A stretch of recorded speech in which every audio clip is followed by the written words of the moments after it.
बिस्मिल्लाहिर्रहमानिर्रहीम। अस्सलाम वालेकुम डियर स्टूडेंट्स।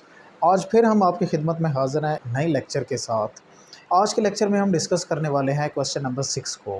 एक्सरसाइज नंबर 1.1 का जो क्वेश्चन नंबर 6 है, उस क्वेश्चन में हम ये डिस्कस करने वाले हैं कि एक स्टोन है और उस स्टोन को 60 मीटर्स की हाइट से फेंका गया है।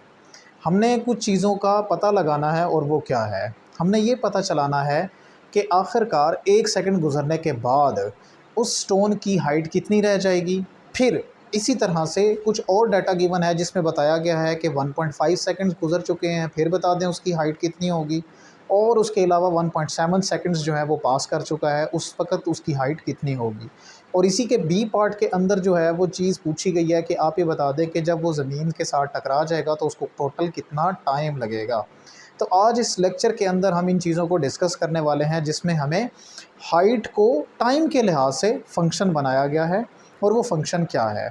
मैं आपके सामने यहाँ पे कुछ चीज़ें रिप्रेजेंट कर रहा हूँ। लेट अस अज्यूम दैट पहले हम ये कहते हैं कि फॉर एग्जांपल ये एक स्टोन है।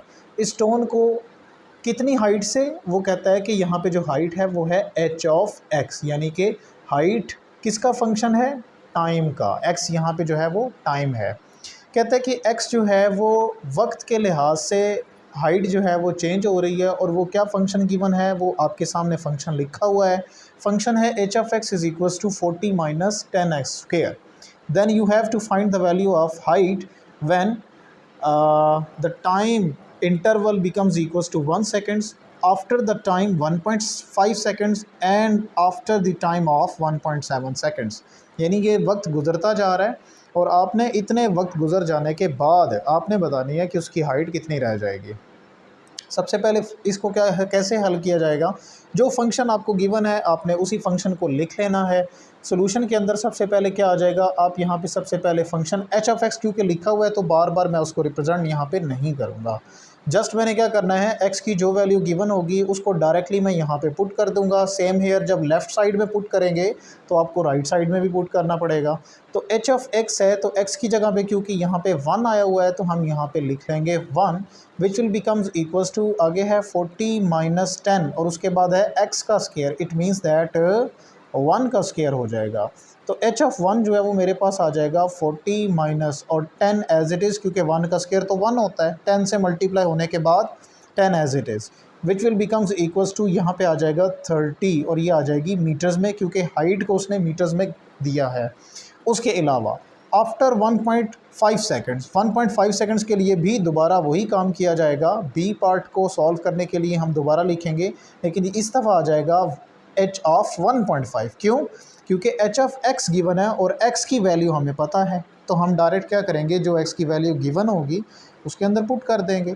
तो पुट करने पर ये आ जाएगा H of 1.5 is equals to, फिर बनेगा 40 माइनस 10 इंटू एक्स का स्केयर है तो फिर लिखेंगे 1.5 का स्क्वायर। जैसे ही 1.5 का स्केयर करेंगे तो वो आ जाएगा 2.25, मल्टीप्लाई करेंगे 10 के साथ तो 22.5 और इसको सब्ट्रैक्ट कर दीजिएगा, जो भी आंसर आता होगा नियरली इक्वल टू, मैं आपको सामने लिख रहा हूँ यहाँ पे 17.5 मीटर्स। और थर्ड पार्ट जो है उसके अंदर हमें क्या गिवन है, थर्ड पार्ट में आपको x की वैल्यू 1.7 गिवन है तो हम वैल्यू को पुट कर देंगे। तो ये बनेगा h of 1.7 becomes equals to 40 minus 10 into 1.7 square. जैसे स्क्वेयर को सॉल्व करेंगे तो ये बनेगा 40 माइनस 10 और इसका स्क्वेयर करेंगे तो ये बनेगा nearly equal to, I think so कि ये 2.89 आ जाएगा और मल्टीप्लाई करने पर इसका आंसर आएगा 28.9। जैसे ही सब्ट्रैक्ट करेंगे तो आपका आंसर आ जाएगा 11.1 मीटर्स। तो ये तो था हमारा फर्स्ट पार्ट जिसके अंदर हमने एच ऑफ एक्स यानी हाइट बतानी थी कुछ सेकंड्स के बाद। सेकंड पार्ट के अंदर हमने क्या करना है, सेकंड पार्ट में हमें ये कहा गया कि आपने एक्स की वैल्यू को फाइंड आउट करना है, यानी आपने टाइम बताना है कि कितना टाइम लगेगा, कितना टाइम लगेगा कि वो ज़मीन के साथ जाकर टकरा जाए। अभी क्योंकि हमने ये ख़ुद बोला है कि ज़मीन के साथ वो पत्थर जो है वो टकरा जाएगा, अगर स्टोन जो है वो ज़मीन के ऊपर चला गया है तो उस वक्त उसकी हाइट मौजूद नहीं होगी। अगर हाइट मौजूद नहीं होगी इट मीन्स दैट कि ये जो एच ऑफ एक्स है मेरे पास, ये चीज़ ज़ीरो के बराबर हो जाएगी क्योंकि वो अर्थ से टकरा चुका है। जैसे ही टकराएगा तो वहाँ पे हम लिखेंगे H of X becomes equals to zero. Therefore तो मेरे पास पूरा फंक्शन चेंज हो जाएगा, वो बनेगा 0 becomes equals to 40 minus 10 X square. इस 40 को शिफ्ट कर देंगे दूसरी साइड पे, आप इसको भी शिफ्ट कर सकते हैं, इससे कोई भी प्रॉब्लम नहीं होगा। 40 उधर जाएगा तो वो बनेगा -40 which will becomes equals to -10 into X square. Minus को माइनस से कैंसिल कर दें, 0 0 से कैंसिल हो जाएगा, तो यहाँ पे बनेगा 4 is equals to X square taking under root on both sides. अब ये मत कहिएगा कि सर उसके साथ प्लस माइनस आता है, ऐसा नहीं होगा। रीज़न क्या है? रीज़न ये है कि ये टाइम है और टाइम कभी भी सेकंड माइनस में नहीं होता, इसलिए हम इसको प्लस में लिखेंगे और तकरीबन उस पत्थर को ज़मीन तक पहुंचने में 2 सेकंड लगेंगे। यहाँ तक आज का हमारा लेक्चर जो है वो ख़त्म हुआ चाहता है। इंशाल्लाह नेक्स्ट लेक्चर के अंदर हम क्वेश्चन नंबर 4 को डिस्कस करेंगे और उसके अलावा फिर हम इंशाल्लाह नेक्स्ट एक्सरसाइज जो है उसको डिस्कस करने की कोशिश करेंगे आपके सामने। तब तक के लिए हमें दीजिए इजाज़त। अल्लाह हाफ़िज़।